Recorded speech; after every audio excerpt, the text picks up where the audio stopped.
You may have heard that our gut is our second brain, and now researchers are even saying that our gut might be our first brain. So gut health is very important.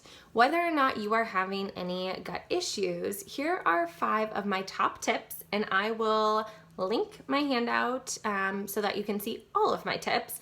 Obviously, if you are having a lot of severe issues, then maybe schedule with a gastroenterologist or a dietitian who specializes in gut health. So number 1, make sure that you are chewing. Don't swallow big chunks. It doesn't mean that you have to count your numbers of chews, but just check that you're not swallowing big chunks and that maybe you're slowing down your eating speed. 2, consume adequate fiber.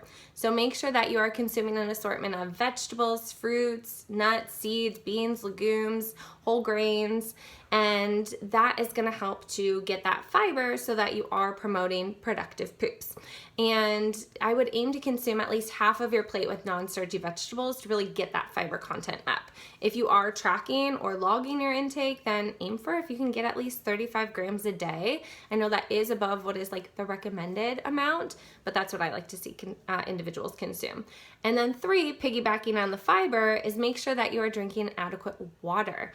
And that is going to be compared to what I call like the log water ride at amusement parks. So if you have the log, aka your poop, and you don't have the water for that ride, it's not going anywhere, right? So you can easily get constipated if you up your fiber without upping your water.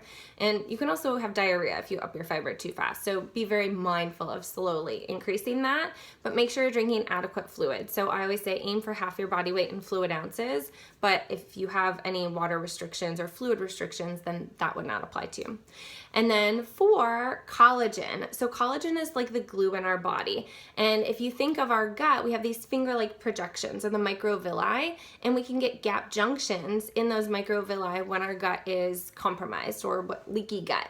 So what collagen can do is it can help to glue that together and kind of cinch together the microvilli and support gut integrity so that your gut is functioning at a higher level and reducing the inflammation of the foods that can seep through into the bloodstream or particles that can seep through. And then 5, Squatty Potty. And a DIY version is totally fine. That could be a toolbox, it could be a shoebox, it could be a step stool, whatever you want to use, but you're able to then put your feet up so that when you're sitting on the toilet, your knees are above your hips. And you lean forward slightly, and that's going to help with that natural squatting position to promote a smooth and productive poop. So those are top 5, but check the link for the handout with all 10. And again, if you are having severe gut issues and none of these tips work, or you've just struggled and you've kind of experimented throughout the years, then definitely, either schedule with a gastroenterologist, a functional medicine practitioner, or a dietitian who specializes in gut health.